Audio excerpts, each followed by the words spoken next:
The ideal scenario for Oklahoma State and Mike Gundy is for the Cowboys to go on an epic 7-8 win style of run to make a trip to Arlington. But if that doesn't happen, will the prodigal son return home to take over the reins?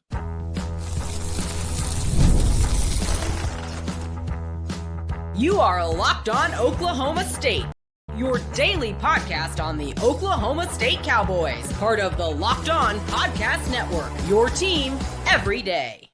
Howdy, y'all, and hello, all. Welcome back to Locked On Oklahoma State, your top stop for all things Cowboy and Cowgirl related. My name is Cody Stovall. I want to thank you kindly for stopping by to make this your first listen. We're available on all of your podcasting platforms, visually as well on YouTube. Find me personally on X at Aldeo State. Today, we're partially brought to you by FanDuel. Make every moment matter more because football season is here. With the FanDuel app, you can get today, start betting on your future bets now. Get with FanDuel.com to get squared away. We get to jump right into this conversation, and naturally, it is fun to have some back and forth, but we get to retrace our steps a little bit here. At one point in time, not too long ago, Reagan Harris was on this program, and we were talking about some of the things we were hearing about the Board of Regents and Zac Robinson and this, that, and the other. Well, thanks to Bill Hastine and the Tulsa World, come to find out there's some validity to the fact that Zac Robinson was not only curious in the job, but seemingly that's probably why Oklahoma State Board of Regents felt comfortable giving that 5 p.m. deadline, is because they'd already had conversations. They already felt pretty comfortable that if Mike Gundy, balked, that they would have their guy coming in. What do you think about some of this coming back around and just the idea being floated that potentially there's equal interest from Zac Robinson and Oklahoma State, and it's been that way since before the offseason?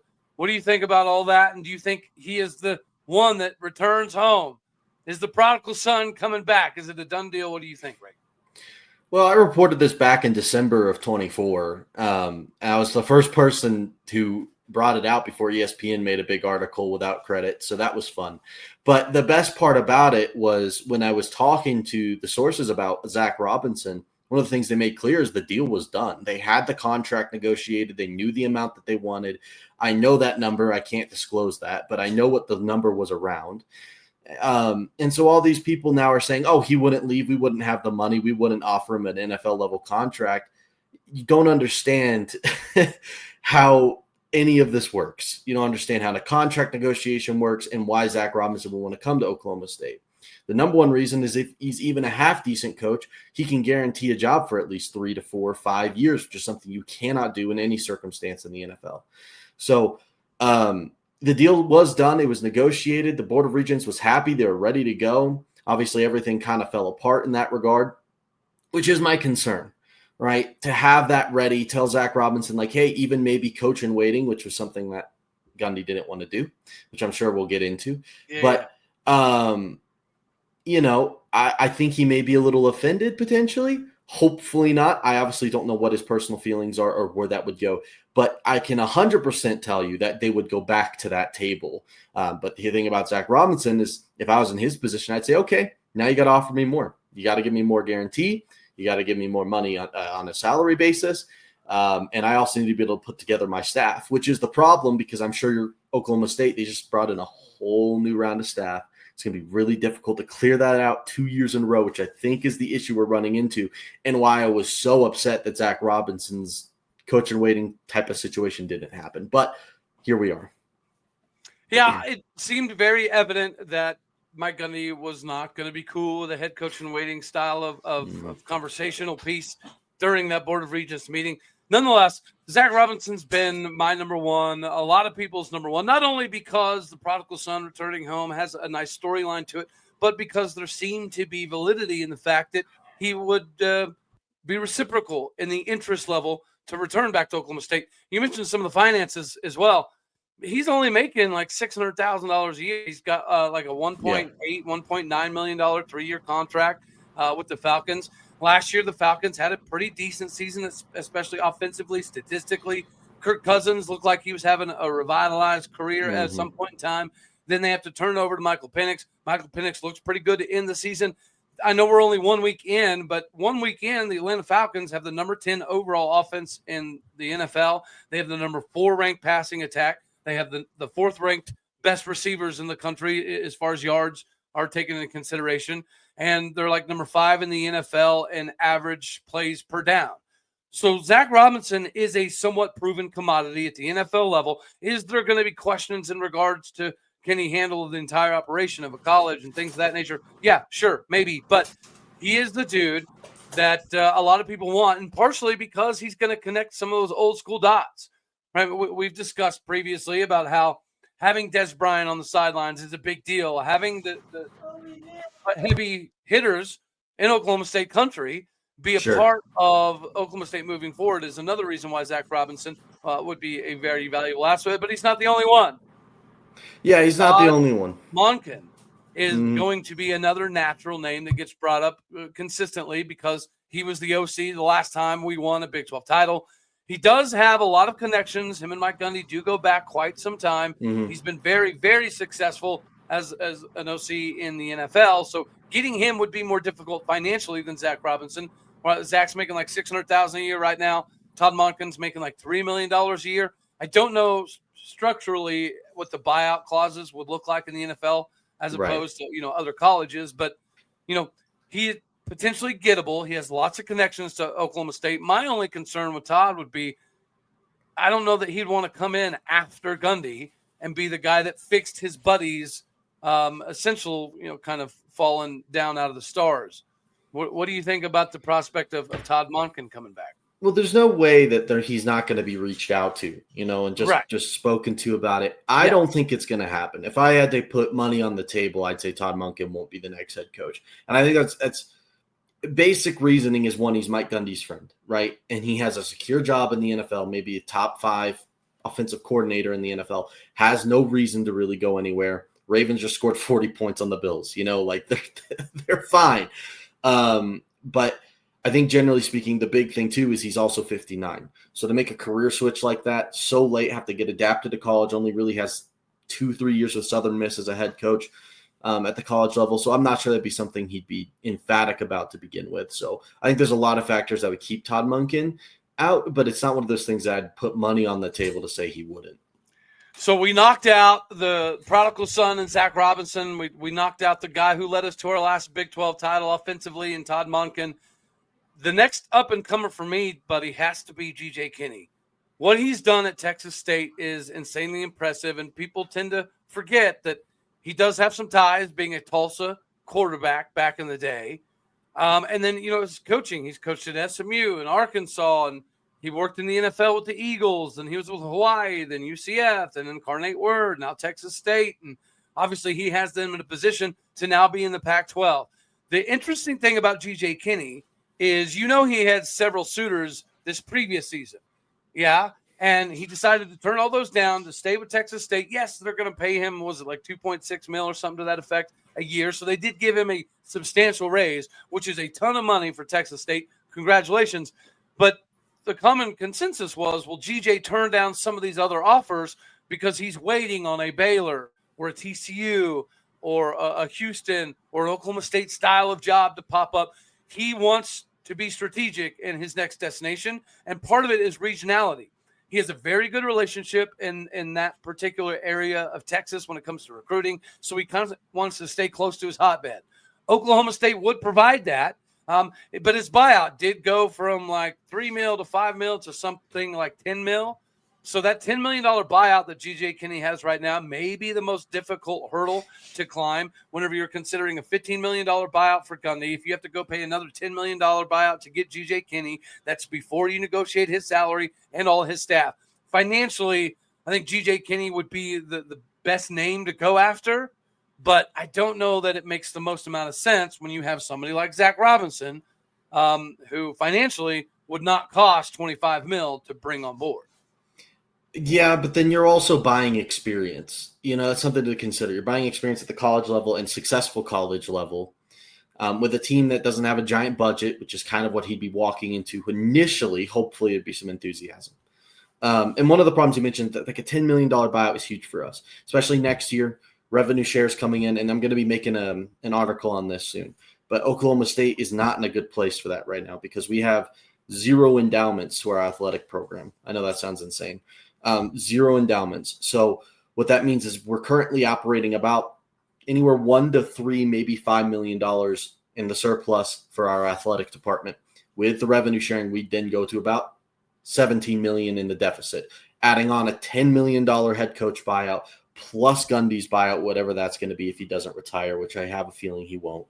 So you're looking at like $20 million just to get him here, whereas Zac Robinson probably go pay $1 million, $2 million, or even just maybe, I don't know, pay his 1 year salary or something, and he gets to come, and you've got a guy that's going to be there as long as you let him. So, right. And then the other thing about GJ is that if you bring him in, there's no guarantee we're not a stepping.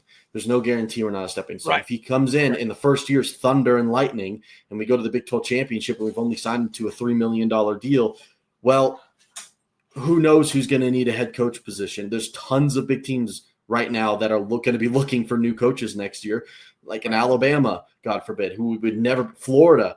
Those are the type of teams we'd have to start being worried about. So I don't want a stepping stone coach. I don't want it. We need a guy who's going to come in, even if it's a worse scenario.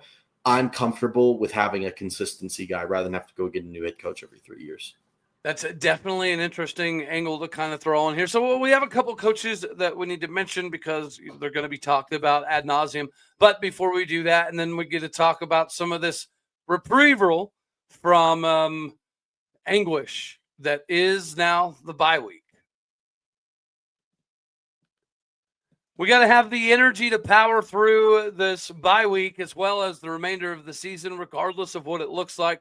And thankfully, 5 Hour Energy is here to help us power through everything. Get in on this new energy transfusion action. The great ginger and lime flavored shots bring the iconic taste of a golf course favorite to a non-alcoholic boost. This is perfect for sinking birdies or making great memories or launching deep touchdowns with your buddies. It's a hole-in-one for all events. Bring this energy to your game.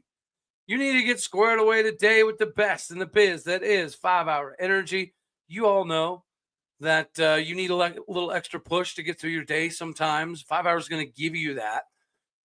The weirdest thing you could ever possibly do on a golf course, well, envision that with 5 Hour. Add a little bit of extra to the craziness. Add a little bit of an incentive to your bets.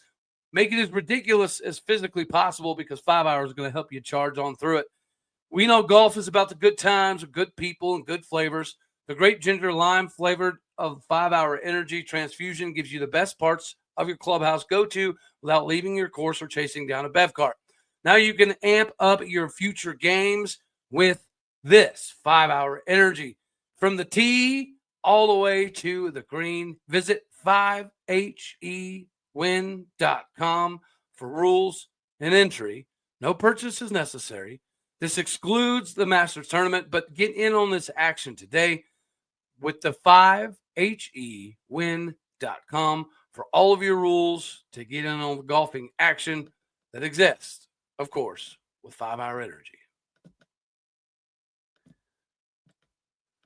From 5 Hour to capitalization, you know what that is? It is FanDuel. The NFL season is officially here, and FanDuel is going to make you ready for kickoff of every game, a can't-miss experience with a cannot-miss offer. Right now, new customers can bet just $5, and if you win, you'll get $300 back in bonus bets to use all across the app.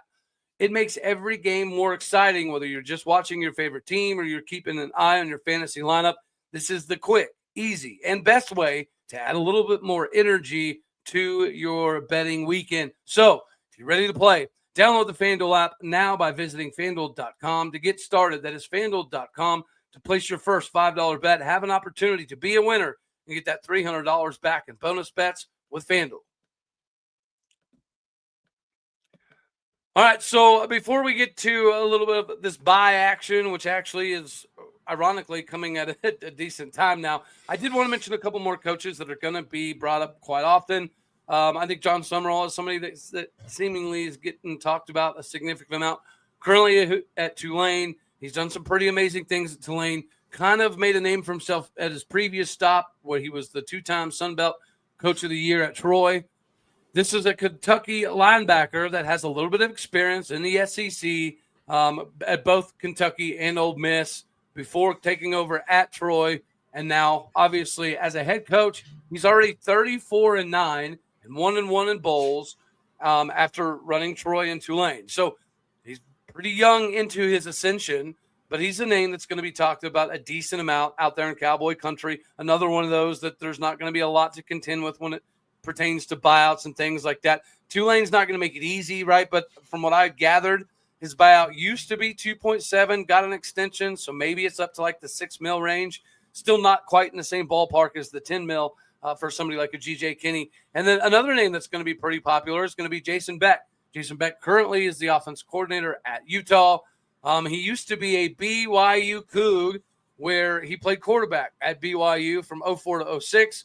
Was a GA at BYU, LSU, then quarterback coach at Weber State, offensive coordinator and then he went back to BYU, was quarterback coach at Virginia, Syracuse. Then he was the OC at New Mexico, led Devin Dampier into the stratosphere where he is now at Utah, where they were kind of seemingly a package deal. So being able to steal him from Utah, probably unlikely, but it's at least a potential possibility and a name that is already being floated out there as somebody that Oklahoma State should have interest in. Do you have anything to add to those fellows, or do you have another name that you potentially might add before we get to the bye week section of today's show? So I like, obviously, the Tulane option is awesome, but I think he's going to Florida. I really think that's the move there. And, you know, I think if we don't get Zac Robinson, there is a high chance, I think a lot of people are going to be very upset. I think there's a high chance we hire internally. In fact, I would probably lean that direction, that it's an internal hire. And there's a lot of guys that are optional. One that would shock a lot of people would be Cooper Bassett. I think another one that would stun even more people would be like a J.W. Walsh, who's been around for a really long time. Be giant leaps for them. But I could see us doing them as an interim. So those are the type of thing, because an interim would work for us, especially if we do have to pay a buyout to Gundy. An interim may be ideal, but I genuinely believe if it's not Zac Robinson, there's a high chance it's internal. I think that would be a disaster, because clearly from what we just witnessed against Oregon, neither Todd Grantham nor Doug Meacham have the ability to scheme ourselves into wins against opponents that are clearly more athletically gifted than we are. So that's problematic. I guess in an interim scenario, Andrew Mitchell could slide in and be that guy. Doug Meacham could slide in and be that guy. I don't know that Cooper has enough experience other than, just a couple small stops. So that would be a bit of a reach. JW, definitely. He's gone from a GA to running back coach to a tight end coach. I just don't think he's anywhere near head coaching at this level quite yet. Now, eventually, it would be kind of cool to bring in a Zac Robinson and Zac Robinson keep J.W. Walsh on staff. And, how cool would that be? Build that up over the next. Bring out Des Bryant, wide receivers coach. That would be ideal. So some of this, obviously, you mentioned is going to be about the timing and whether Sumrall is going to take the job at Florida or whatever. The timing of this is intriguing because I think that, if we start losing 4 or 5 in a row, that's probably the best move for Oklahoma State. We cannot do what we did last year and wait till, weeks after the season's over before we start making decisions. Like the fact that we waited until the national title was over was ridiculous. Yes. And like we were presenting like, well, we have to wait until all the games are done. And it's like, wait a second. Are you trying to tell us that we're going after these recruiters or these coordinators that are about to be playing for natties? Like it was kind of ridiculous. Like it made everyone think it was Jim Knowles. It really did. Yes, or somebody of that ilk. So everyone was like, well, we're going to wait. We're like looking at the games that are left. And eventually you get to the point, it's like, wait a second. We're not going after people from these 4 or 5 teams, most likely. So I think the waiting was a little bit of a problem, just like the waiting on getting rid of Boynton. That was problematic for Steve Lutz in his first year. So if we do start losing 3, 4, 5 games in a row, I do think that it's best for Oklahoma State to do what you mentioned, move on midseason and send the right message and have everything laid out for when the season's over. This is our plan moving forward. But that timing is going to be important, just like the timing of this bye week. Before the season started, I was like, a bye week after 2 games? That is the dumbest thing I could physically possibly imagine on anybody's schedule. But now that we're down Miguel Chavez and Tyler Brumfield and Louis Canepa and Jalen Beckley and Deshaun Brown, now that we're having all of these injuries, I was showing my King still isn't able to play. We finally got to see a little bit of Kyron Duhan, but we don't know how long Deshaun Brown's going to be out for. Now Trent Howland kind of messed up his ankle in that Oregon game. The guy who carried the load is the best-looking Cowboy on the field. Trent Howland might be out for a little bit. He might be healthy. Regardless, we need this bye week. What was laughable preseason now is a welcomed gift. The biggest question, though, is, the health of some players is going to be important. This is a gut check, Reagan. This is a gut check for that locker room. How are you going to respond? How is the rest of the season going to look like? And we're going to find out against Tulsa after this bye week. What do you think the message right now is in the locker room, and what do you expect the response to be from the players? And that's a really tough question because I don't really know how. I'm not a head coach, so I don't know the in and outs of how do you go in there and actually motivate a team after something borderline humiliating like that. I mean, just getting completely pantsed on TV was rough. 69-3, everyone was talking about it. It's just brutal. So how do you go in and say, hey, we need to do this? I'm sure the message is just fight back, keep fighting. Don't give up. Remember everything that we've been working towards. We're a bunch of ragtag dudes we had to put together here, there, and the other. Let's come together and make something special happen. I know at Grantham's messages, of course, is going to be about continuing to be gritty and pushing them to their limits. And I hope they're running 10,000 suicides on the bye week. Obviously not. Yeah. But you get what I mean. I'm not worried about the players' motivation. I'm not. I think they're going to come out swinging. I know a lot of those players. I know they love football. They want to play hard. A lot of them love Oklahoma State. Right. So I'm sure they'll come out swinging and trying to make something happen. We'll see. It's hard to say. I don't, because I've never seen this from Oklahoma State. I've never seen us get just completely slaughtered in the second week of the season like that. I don't know. But if you go out and you stumble versus Tulsa, oh goodness.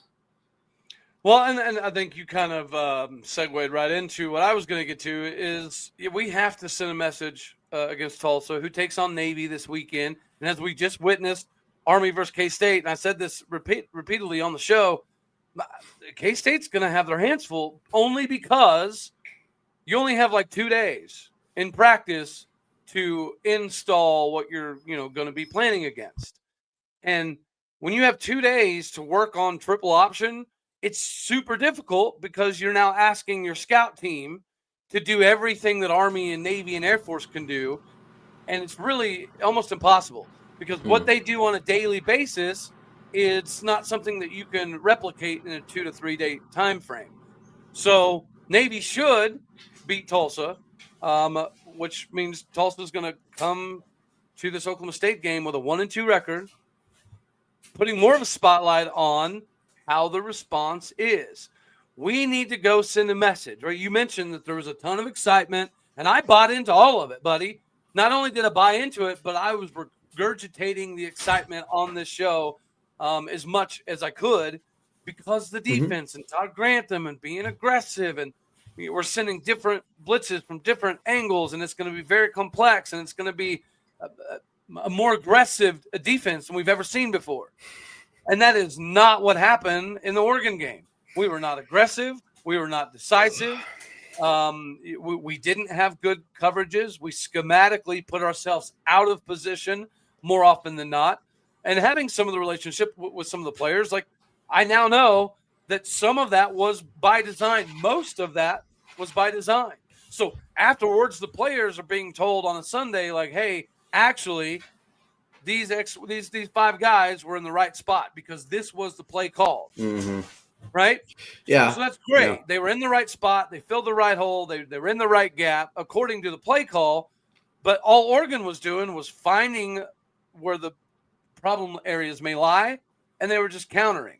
So even though we would call a play and let's say all 11 dudes did what they were supposed to, Oregon was always one step ahead of us.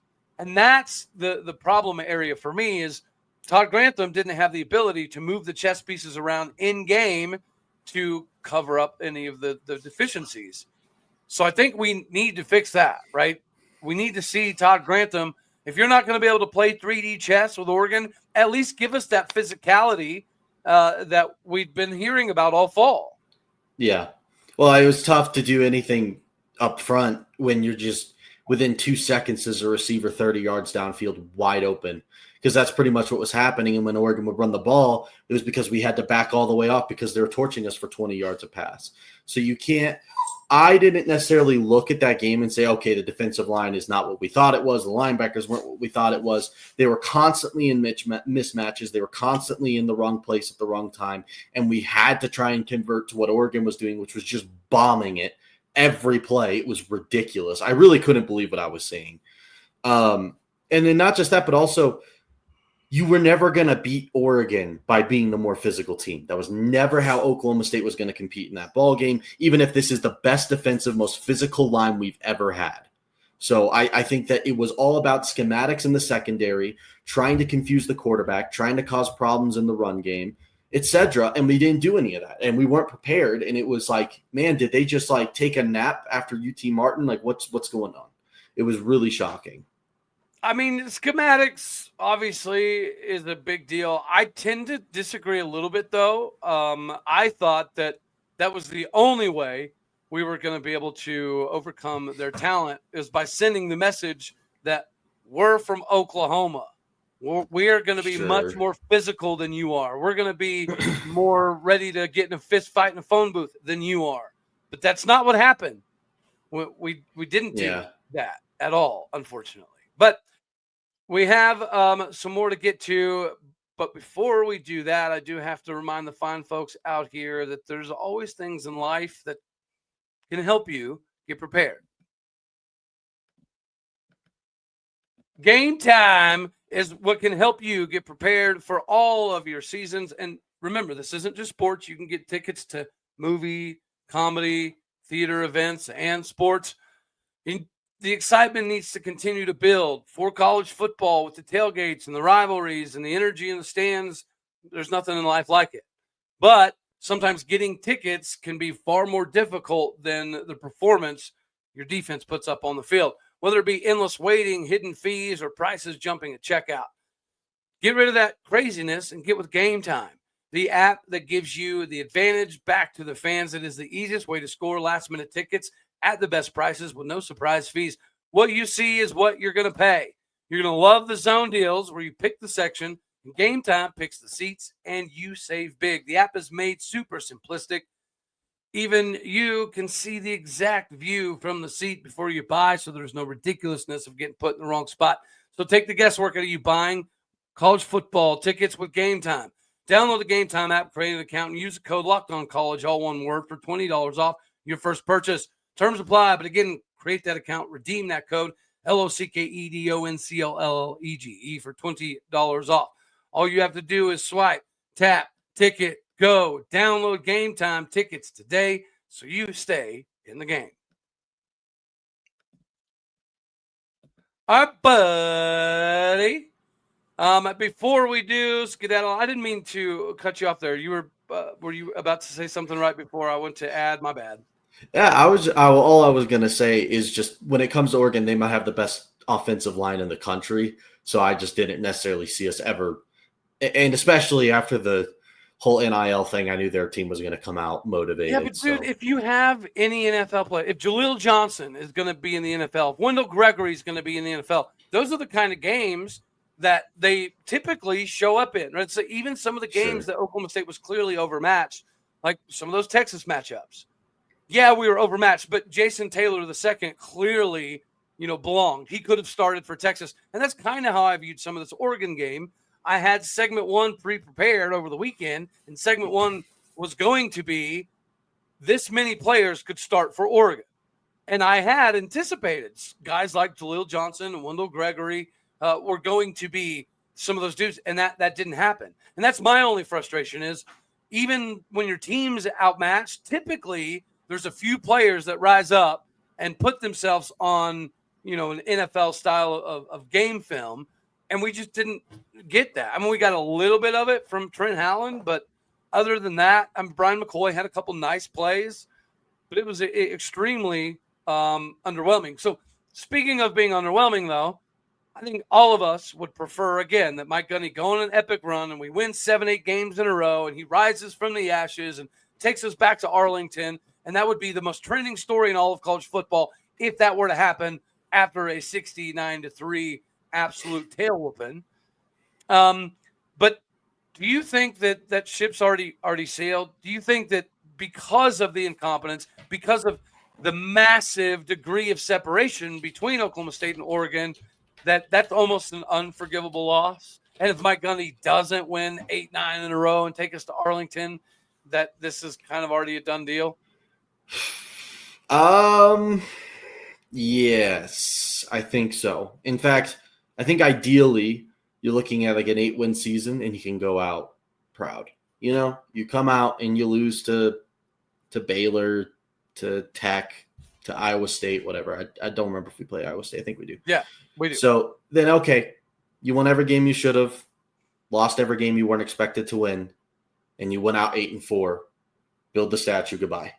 And I think that's the most likely scenario for me at this point. Because I don't know, though. It's so hard because the Mike Gundy of yesterday is not the Mike Gundy of today. And it's hard because you've grown up 25 years with this guy as the face of the program and always finding ways to get the impossible done. Make a bowl game when the team absolutely shouldn't. Win 9 games, win 10 games, upset a Texas, upset an OU every other now and again, and it's just right. I don't know if that's a thing anymore. I would like to believe that they sit down and say, hey, this is going to be your last season. Make something of it. And he gives it his all. Gives it his all, gets involved with the play calling, does what he's known to do, is at every practice, is motivating the guys, bringing the best out of people. I love that. I don't know if that happens. Obviously I made that post about imagine if Mike Gundy goes on and wins the Big 12 championship. It's a Mike Gundy thing to happen, but is it our Mike Gundy now? Well, I guess it's crazy even for me, right? Because, you and I got linked up a couple years back and, some of the stuff about Gundy not being in practice and Dunn getting in fights with the receivers. And we did talk about and cover some of that. And I said back then, I think that the Fiesta Bowl was kind of fool's gold for Mike Gundy because it allowed him to step away a little bit more and have faith in Dunn running everything. And it didn't work out. So I was saying then, I think Mike Gundy should be put on a 1-year deal with some base limitations.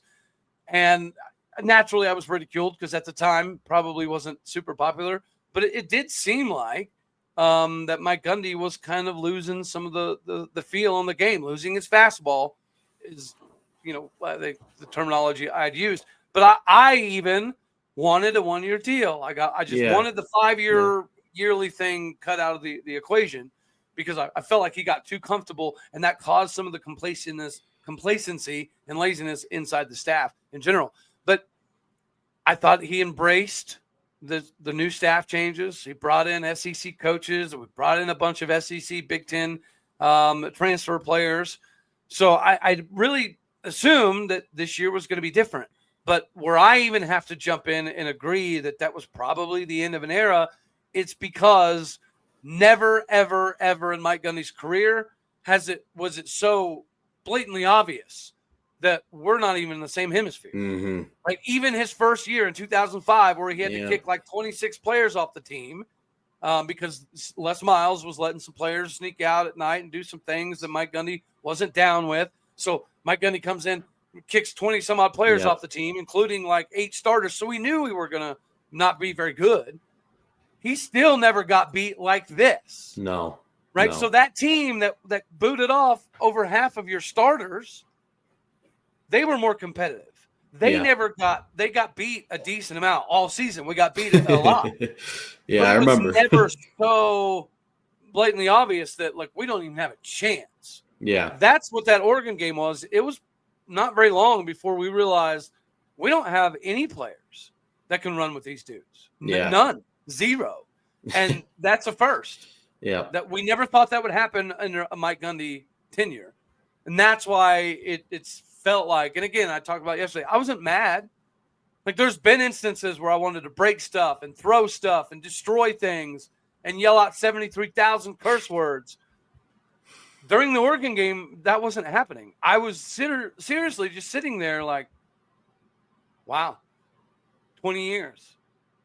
20 years of Mike Gundy. Oh, dude, it hurt. It wasn't like the mad. It was painful. I was sad. I was really sad. I was watching so I stopped watching after the third touchdown on the third drive from Oregon. And I was kind of like, okay. Yeah. And I turned it off because for me, I was like, you know what? Like, I'm just watching the end of something I love. And that's what's sad because, like, I grew up as a kid, Mike Gundy was someone I looked up to. I remember we had the walks and stuff. I would be at most of those, and I would go out and greet Mike Gundy. He knew me by name as a kid, like that. I would just go out and say hi, and I got his autograph, and I did whatever. So it's painful for me because I like him, and it's unfortunate. But I think what happened, Cody, you talked about the Fiesta Bowl when he said we have a logo too. What hurts is I think Mike Gundy truly believed, and this isn't necessarily a character flaw here. A lot of people are really going at his throat, but I honestly believe he thought he finally had the program in a position where he could let go. And he was ready to start walking away and give it to Dunn, give it to whoever he, stepped up, maybe even Jim Knowles.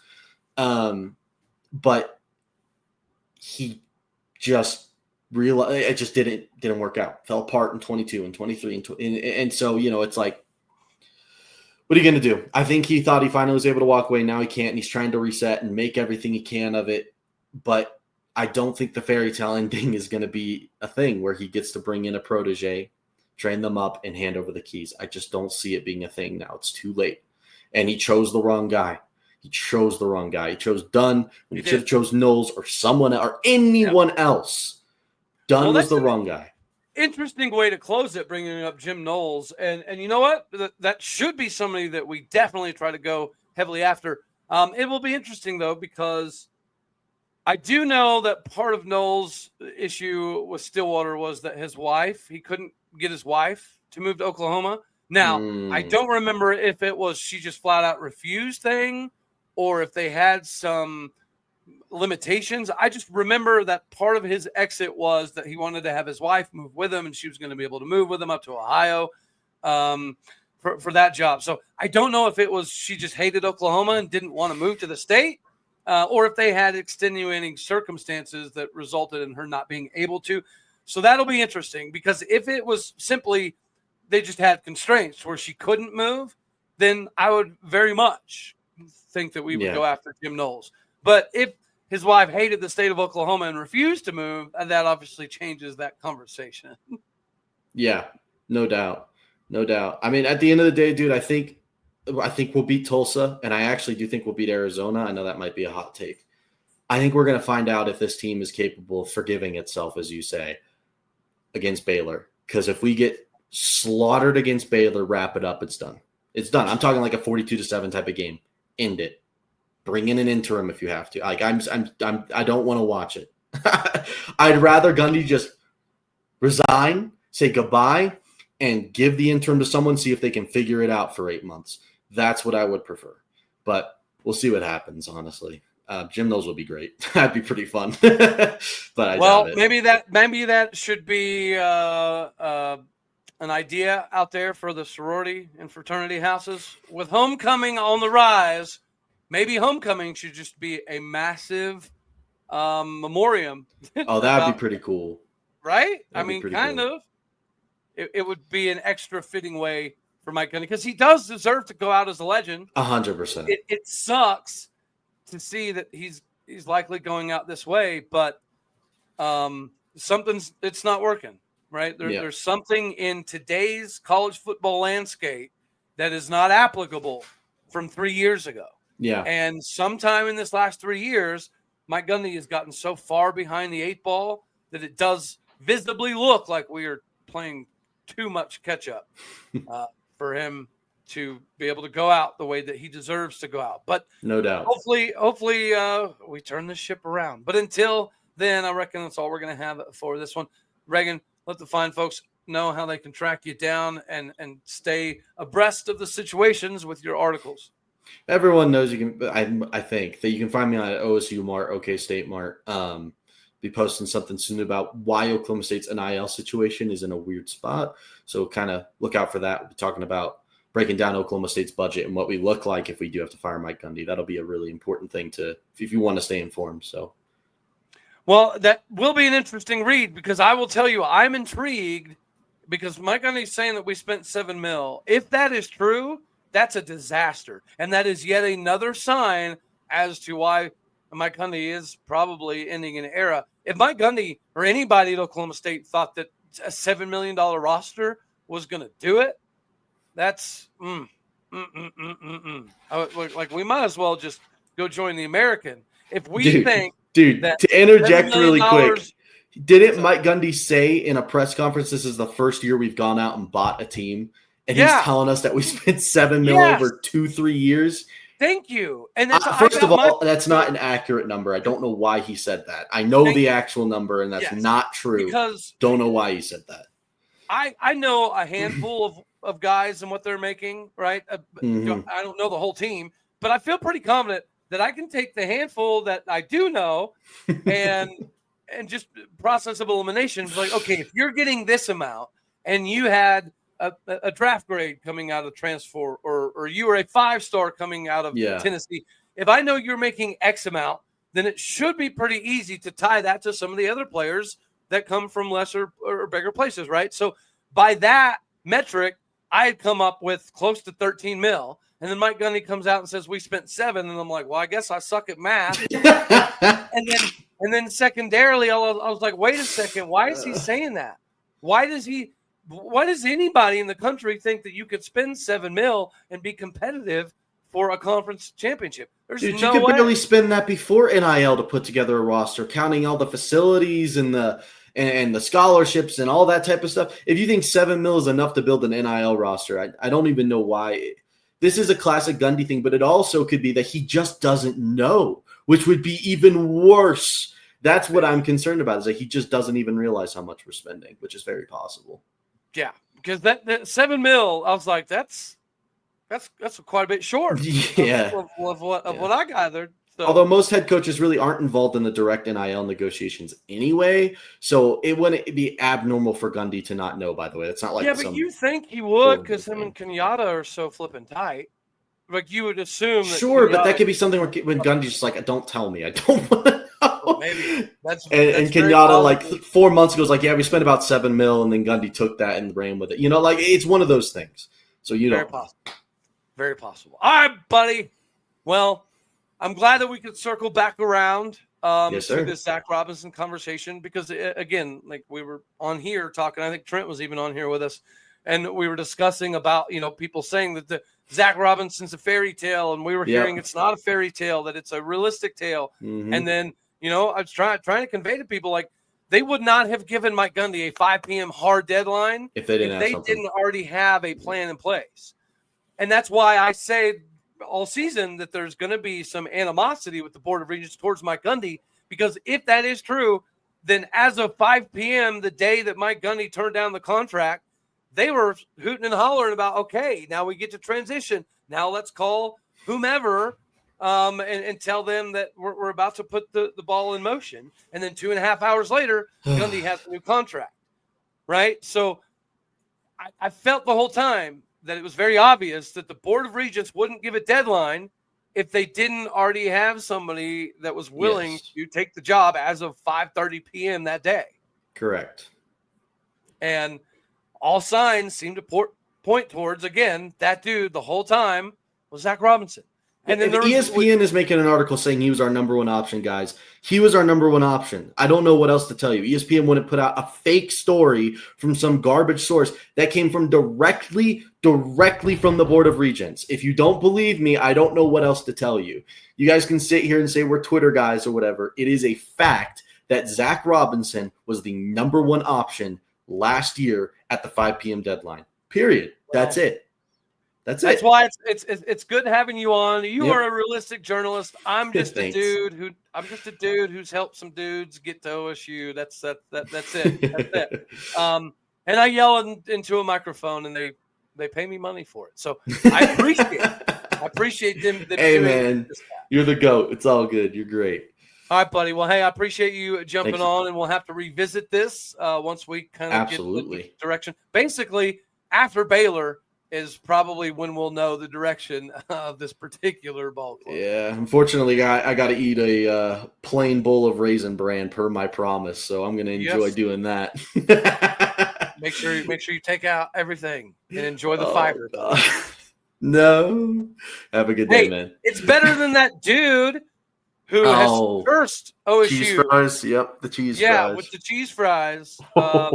That guy, my Lanta. Anywho, all right. Well, sucks to be that dude that has made a bet that ruined OSU. But that's all we're going to have for this one right here. As always, I love you. God bless. Go Pokes. Thank you for tuning in to make this your first listen here in Locked On Oklahoma State. You could be anywhere. So happy you choose to be here. Do me a favor. Hit the like button if you liked it. Dislike if you didn't.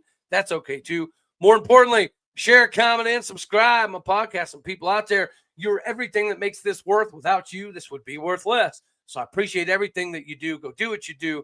Hit the stars. Leave some reviews. All righty, y'all. Later, my taters.